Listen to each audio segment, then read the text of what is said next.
Group 6. A pleasant afternoon to everyone. Before we start, we would like to apologize for the unnecessary noise that you will hear from our video presentation. The background music has no copyright. Good day everyone, I am Joan TALUBO and I am a member of Group 2. The lesson that was assigned to me is Lesson 4.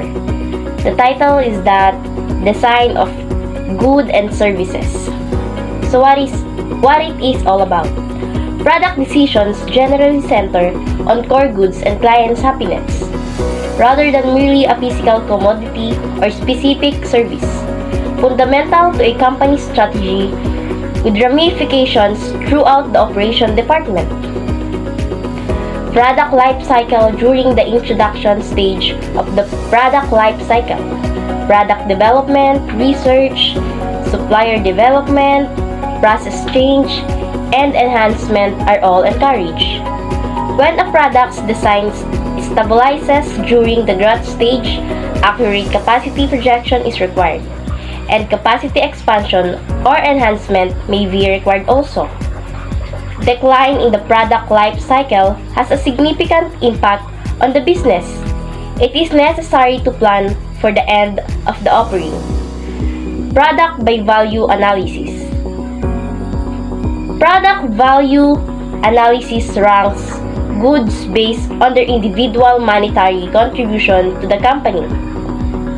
The product's total yearly dollar contribution is listed. It aids in the evaluation of various tactics by management. Deployment of quality function. Function of high quality deployment is the process of determining who is the customers are and how the goods and services will meet their needs. Customer desires should be linked to the house of the product. Develop significance rating by identifying link between the firm's house. Performance should be compared to desirable technical characteristic. Next one is deployment of quality function. First, identify the customer wants. Second, identify how the good or services will satisfy our customer wants. Third, relate customer wants to product house. Fourth, identify relationship between the firm's house. Fifth, develop importance ratings. 6. Evaluate competing products. 7. Compare performance desirable technical attributes. So creating a product development strategy. Putting together a product development strategy might be based on what has happened in the past by different departments with well-defined roles and responsibilities. The product manager is in charge of ushering the product through the product development system and other entities. Creating a product development strategy necessitates adapting to the Japanese organizational structure. For each team's specialization or functions, there exist cross-functional methods.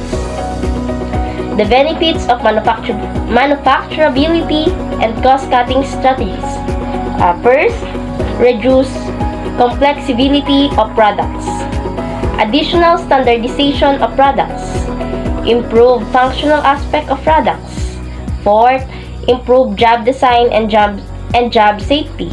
Fifth, improve maintainability or serviceability of the product. 6. Robust design. Next, design objectives for ethical and ecological design. First, develop safe and more environmentally sound products. Second, minimize waste of raw materials and energy. Third, reduce environmental liabilities. Fourth, increase cost effectiveness of complying with environmental regulations. Fifth, be recognized as a good corporate citizen. Next, environmental principle for design.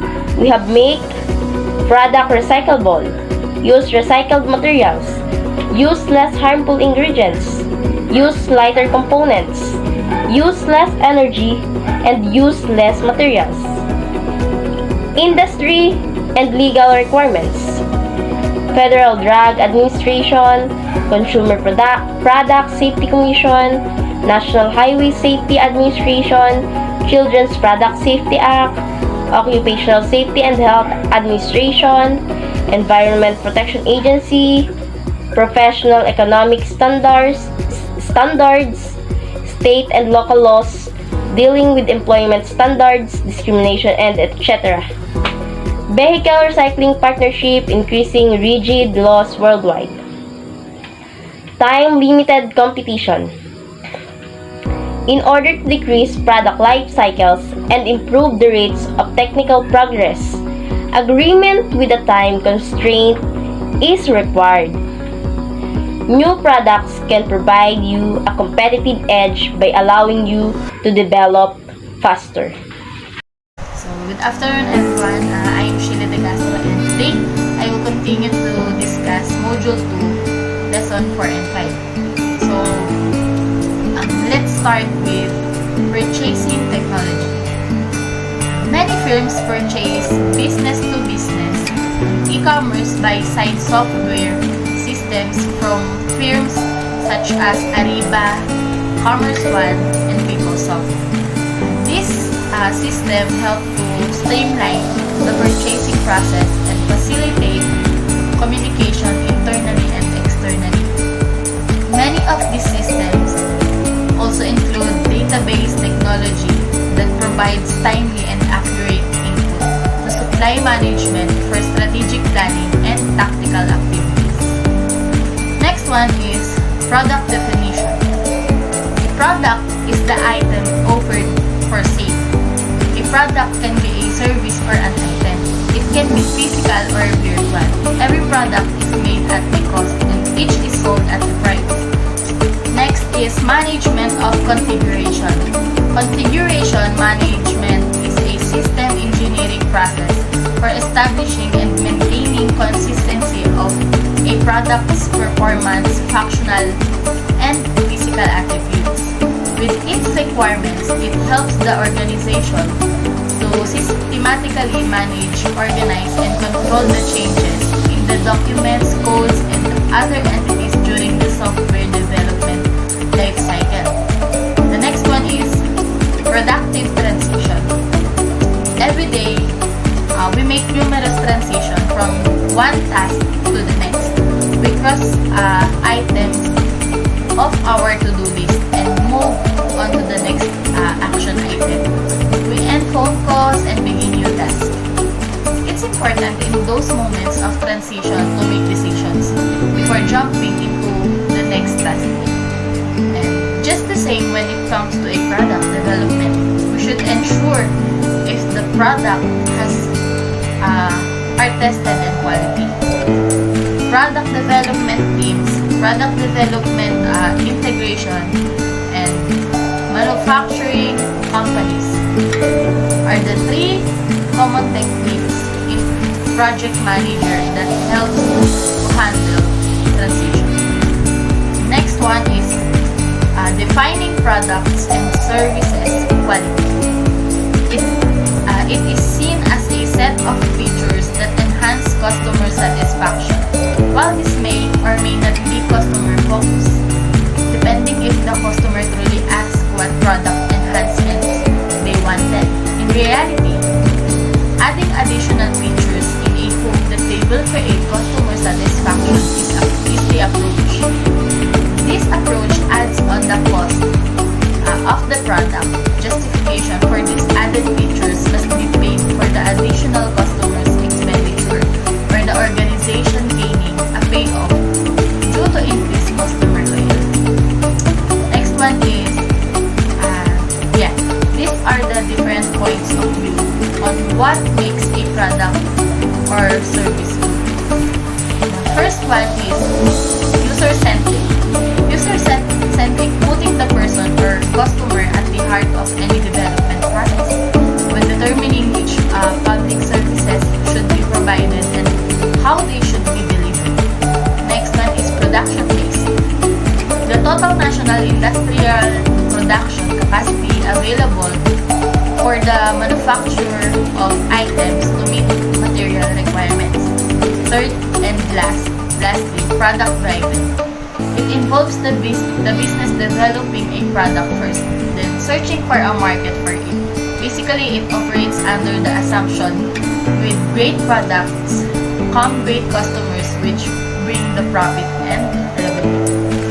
The next one is quality impacts on operational management of product and services. Operations management focuses on carefully managing the process to produce and distribute products and services. A great deal of focus is on efficiency and effectiveness of process. Therefore, operations management often includes substantial measurement and analysis of internal process. Like operation management is concerned with planning, organizing, and supervising in the context of production, manufacturing, and provision of services. And now we have 9 quality aspects that are essential for efficient business competency. These are performance, features, reliability, conformance, durability, serviceability, aesthetics, perceived quality, and value. These aspects help producers to meet these expectations. It is a strategic management tool that can be used as a framework to analyze characteristics of quality. Next is quality comes at a cost in company operation. Cost of quality is a method for calculating the costs companies incur ensuring that products meet quality standards, as well as the cost of producing goods that fail to meet the quality standards. The goal of calculating cost of quality is to create an understanding of how quality impacts the bottom line. And next is in operational management, ethics and quality control are important. When management is leading an organization in an ethical manner, employees follow in those footsteps. Employees make better decisions in less time with business ethics as a guiding principles. While quality control is essential to building a successful business that delivers products that meet or exceed customers' expectations, it also forms the basis of an efficient business that maximizes waste and operates at high levels of productivity. So that's all. Thank you. Good afternoon, my name is Ericka from BSE 3A. ISO 14000 takes into account environment management. ISO 14000 is part of a series of standards that address certain aspects of environmental regulations. It means to be step-by-step format for setting and then achieving environmentally friendly objectives for business practices or products. The purpose is to help companies manage process while minimizing environmental effects. Where the ISO 9000 standards from 1987 were focused on the best management practices for quality assurance. The two can be implemented currently. ISO 14000 includes several standards that cover aspects of the managing practices inside facilities. The immediate environment around the facilities and the life cycle of the actual product. This includes understanding the impact of the raw materials used within the product, as well as the impact of the product disposal. The most notable standard is ISO 14001, which lays out the guidelines for putting an environmental management system or EMS in place. Then there's ISO 14004, which offer additional insights and specialized standards for implementing an EMS. And next, management of total quality. What is total quality management or TQM? Total quality management or TQM is the continual process of detecting and reducing or eliminating errors in manufacturing, streamlining supply chain management, improving the customer experience, and ensuring that employees are up to speed with training. Total quality management aims to hold all parties involved in the production process accountable for the overall quality of the final product or service. TQM oversees all activities and tasks needed to maintain a desired level of excellence within a business and its operations. These include the determination of quality policy, creating and implementing quality planning and assurance, and quality control and quality improvement measures. And the next point is Deming 14 points. The first point is create a constant purpose toward improvement. And when we say there are four parts or there are 4 points of creating a constant purpose towards improvement. But the first one is plans for quality in the long term. Next is resist reacting with short-term solution. The third one is don't just do the same thing better. Find better things to do. The last one is predict and prepare for the future challenges and always have the goal of getting better. And the second point for the 14 demons is adopt the new philosophy. And for the adopt the new philosophy, embrace quality throughout the organization. The second is put your customers' need first rather than react to competitive pressure, and design products and services to meet those needs. Be prepared for major change in the way business is done. It's about leading, not simply managing. And the next is stop depending on inspection. Inspection are costly and unreliable, and they don't improve quality. They merely find a lack of quality. Build quality into process from start to finish. Don't just find what you did wrong. Eliminate the wrongs altogether.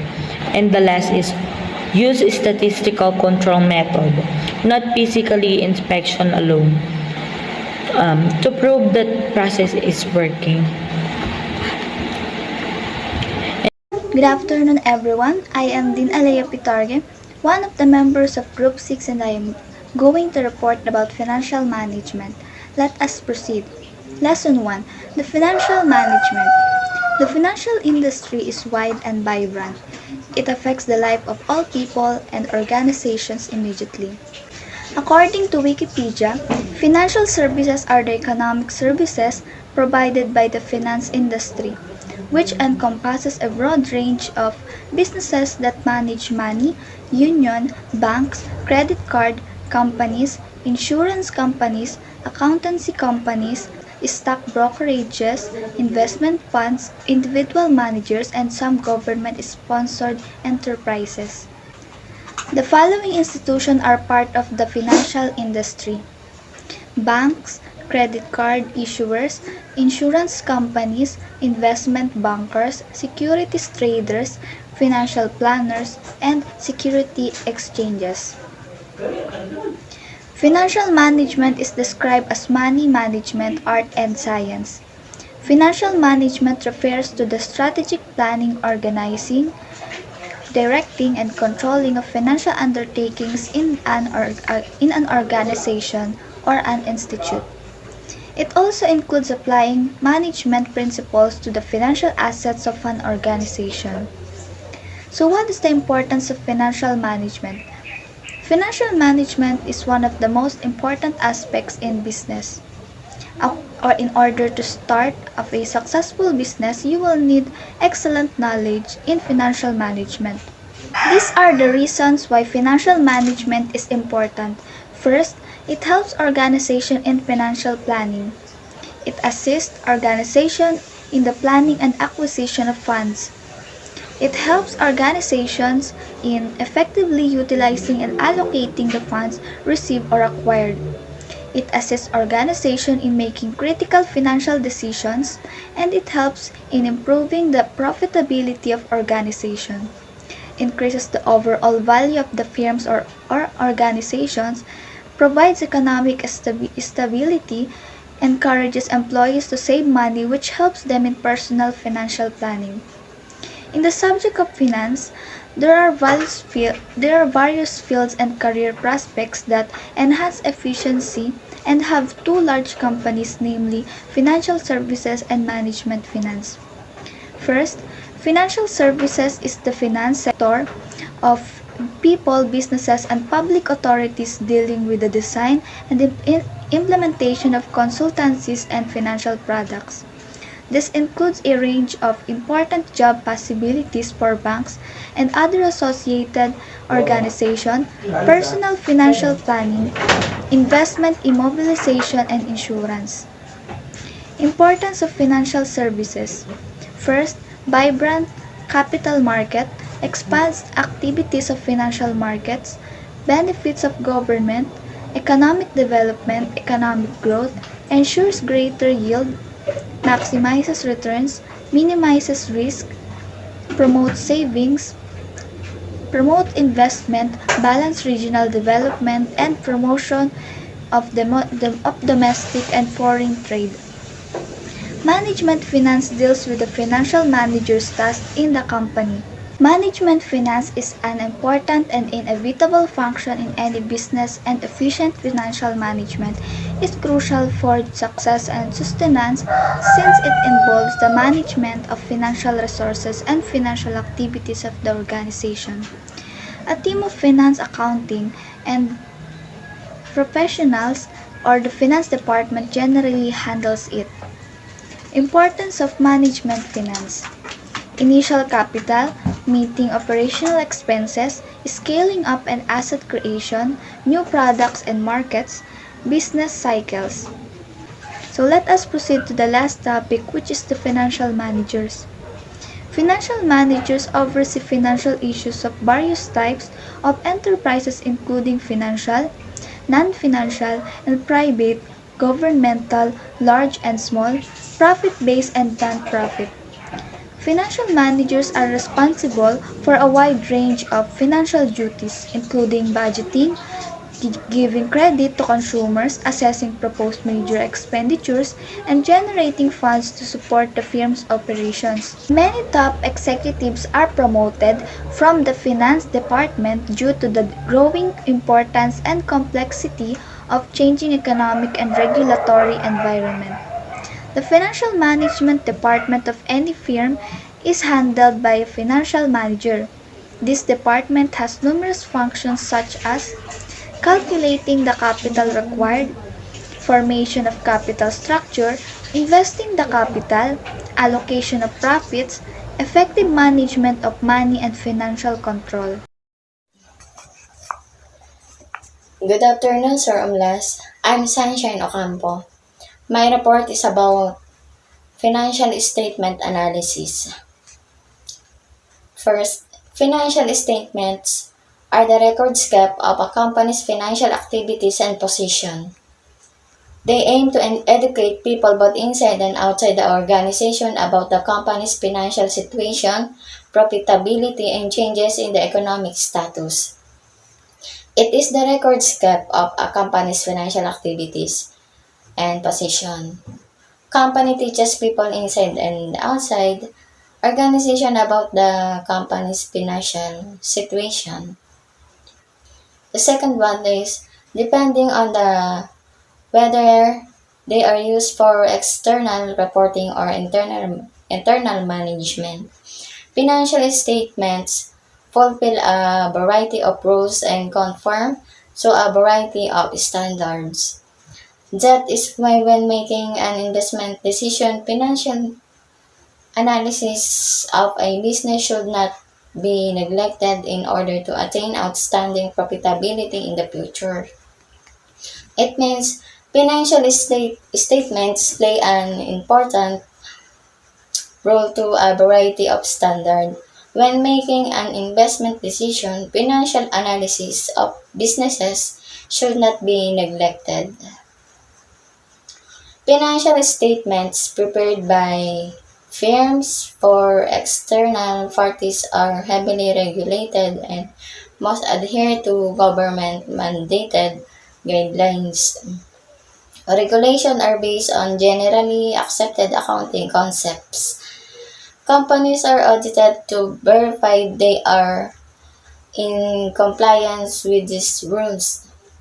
As a result, publicized financial statements provide external investors with reliable financial information are perhaps the most powerful quantitative data investors can utilize. It means financial statements are prepared by firms for external parties. It must be heavily regulated and adhere to government mandated guidelines. Next, financial statements analysis plays an important role because it adds to the accuracy of the investment plan's final destination by critically interpreting individual financial statements. To comprehend it more thoroughly, consider a company assets, liabilities, equity capital, total debt, and their variation over time.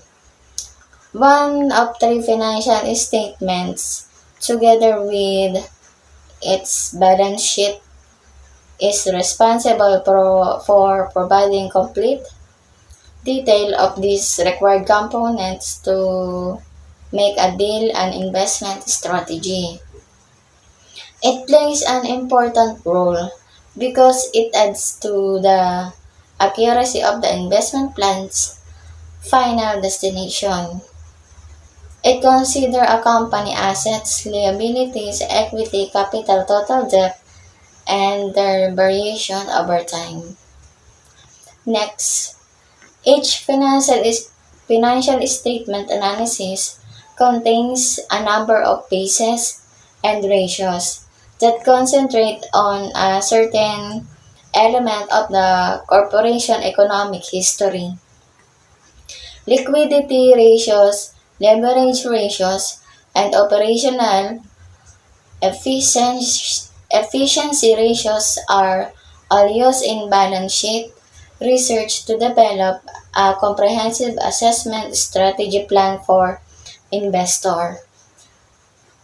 Financial statement analysis contain a number of pieces and ratios, namely liquidity ratios, leverage ratios, and operational efficiency ratios.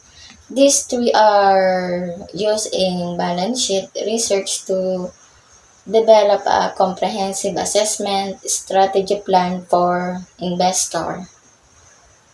Next, liquidity ratios use indicators such as the current ratio, quick ratio, and operational cash flow ratio to assess a company's capacity to meet debt, obligation, and margin of safety. Liquidity ratio assesses a company capacity to meet debt, obligation, and margin of safety. Example, a ratio greater than 1, 2.0 would imply that a company is able to satisfy its current bill. In fact, a ratio of 2.0 means that a company can over its current liabilities 2 times over. Next, a leverage ratio is any financial metrics that evaluate a company's capacity to satisfy its financial commitments. A risk premium may also be used to assess a company's operating expenditure composition in order to forecast how changes in output would influence operating profits. Leverage ratio evaluate a company's capacity to satisfy its financial commitments. It may also used to assess company's expenditure composition. An example of leverage is to buy fixed assets or take money from another company or individual in the form of a loan that can be used to help generate profits. Next, the operational ratio compares a company's total working expenditure to net sales to determine the efficiency of its administration. The operational ratio demonstrates how effective management is in keeping expenses down while generating earnings. Operational ratio, this one compares the company's total working expenditure to net sale. This ratio demonstrates how effective one management is. Example, the total cost of sales or cost of goods sold was 37 billion, while total operating expenses were 9.59 billion. We calculate the numerator of the operating ratio by adding 37 billion plus 9.59 billion or operating expenses for a total of 46.59 billion for the period. And thank you. Good day everyone, I am Rhensel OCAMPO and I will be the reporter of working capital. Working capital, it is an economic approach that helps firms make the best use of current assets while retaining enough cash flow to meet short-term goals and financial obligations. A type of current asset that is employed in the functioning of a firm, and the amount of liquid assets that a firm has accessible to grow its business. Working capital is derived from a Yankee trader who would pack his wagon with products and travel along his routes to hawk his wares. Working capital on account of retailing refers to what a businessman actually sold or handed over to generate profits. Also, it is composed of two dimensions, comprising stocks, receivables, and payables for each component of working capital. Moreover, time is money in terms of financial success. And now I will discuss the working capital ratio and formula of it. Working capital ratio. It is not a ratio in the traditional sense. Also, it is merely a monetary value. The working capital ratio is calculated simply by dividing total current assets by total current liabilities. For that reason, it can also be called the current ratio.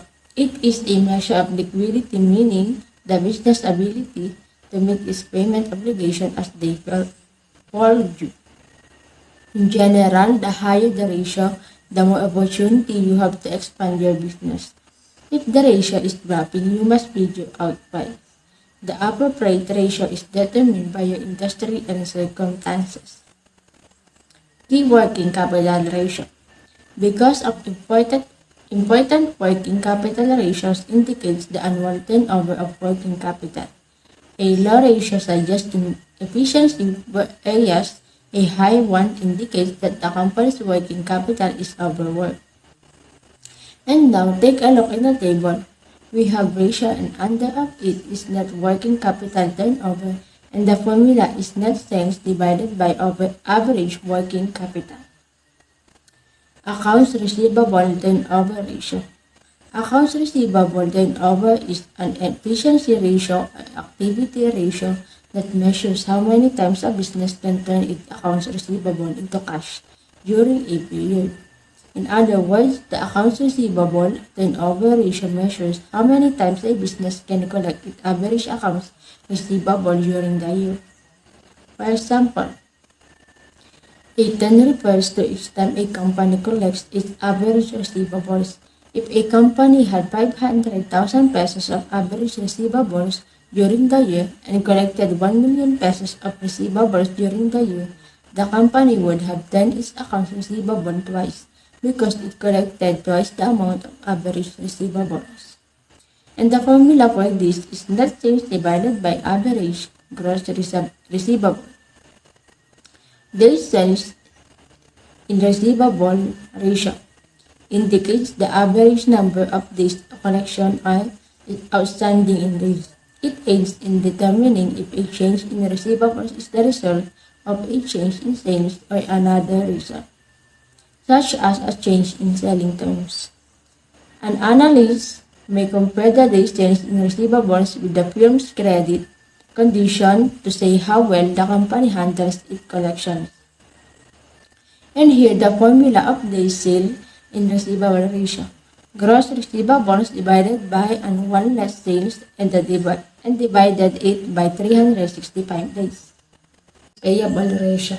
It is measures how quickly a business makes payments to creditors and suppliers that extend lines of credit. You pay your suppliers every certain period of days on average. This will rise if you obtain better financing conditions. This will decrease if you pay early, for example, to receive a discount. This will also grow if you just postpone payment to your suppliers without an agreement. But your credibility and image, service quality, and any flexibility given by your vendors may deteriorate. The formula for this is payable ratio in days equals creditors and multiply it by 365 days, then divide it by the cost of sales or purchases. The next one is quick ratio. What is quick ratio? The quick ratio is an indicator of a company's short-term liquidity position and measures a company's ability to meet its short obligations with its most liquid assets. Since it indicates the company's ability to instantly use its near cash assets that can be converted quickly to cash to pay down its current liabilities, it is called the acid test ratio. An acid test is a slang term for a quick test designed to produce instant results. And take a look to the table. The formula for quick ratio is total current asset minus inventory divided by total current liabilities in equals and how many times. The last one is working capital ratio. A high proportion indicates that your financing costs are significant in comparison to your sales. The formula for working capital ratio is working capital ratio equals inventory plus receivables minus payables or sales equals percent of sales. Good day everyone, I am Shaina Mae PLAZA and I am assigned to report the short-term and long-term financing. Short-term financing usually refers to any product having a 1 year or less repayment duration. Whereas long-term finance can refer to a loan with a repayment term of more than a year, even as long as 10 or 15 years. Advantage of short-term loans: less interest. The overall interest expense of a long-term loan may be greater than the outstanding balance because they will be repaid in a relatively short period of time, usually within a year. The overall rate of interest will be lower than that of long-term loans, which will take many years to repay. Disperse quickly. They have a longer repayment schedule. The danger of loan delayed payment is lower than that of a long-term loan. As a result, because the short-term loans payment date is shorter, getting accepted takes less time, and as the result, the loan can be approved quickly and funds can be provided. Less documentation. It is a less hazardous. The papers necessary for the same bill detail making it an alternative for everyone to pursue for relatively brief loans. Because it is less risky, the paper required for it will be minimal, making it a viable option for those seeking short-term loans. Disadvantage of short-term loans. The main disadvantage of short-term funding is that it only allows for a lower amount borrowed and a shorter time to maturity. So the lender is not saddled with larger repayments. The borrowing period must be less than 1 year, and if a high loan amount is accepted, the monthly repayments will be prohibitively expensive, raising the risk of credit default, which will have a bad influence on the credit history. It may leave the debtor with no choice but to slip into the trap of the lending cycle, in which one borrows to repay an overdue obligation. Interest rates continue to climb during cycle, which might have a detrimental influence on the firm's solvency or profitability. The main purpose of short-term finance for a firm is to get funds for working capital so that the cycle runs smoothly and the fund does not become a hurdle in a day-to-day operations. If a business owner defaults on a loan, this will have a negative influence on his or her creditworthiness. Long-term financing. Long-term financing is mostly used to support key capital projects or to grow the company's business activities. These funds are frequently used to invest in initiatives that will provide synergies for the company in the coming years.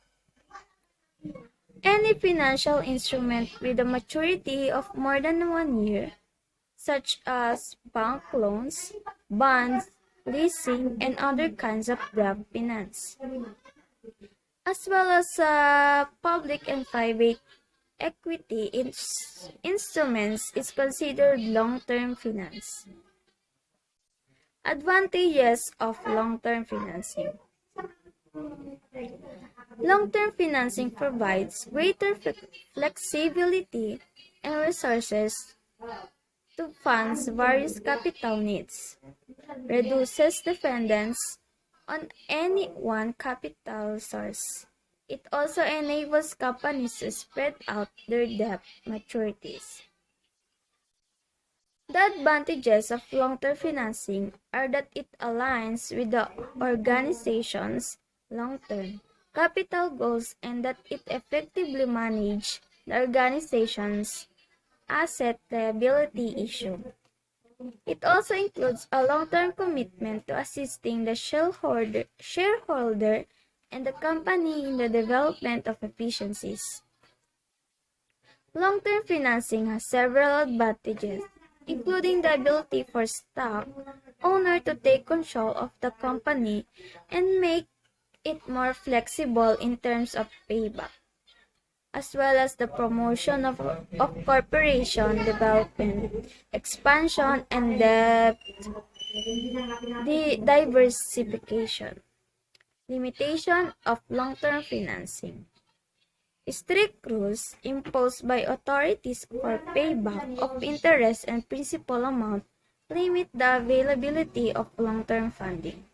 The firm has a high gearing which may have an impact on valuation and future financing. It's important to note that a company's credit worth plays an important part in obtaining capital, whether it's long-term or short-term. As a result, improving a company's credit rating may make it easier for them to obtain long-term financing at a reduced cost.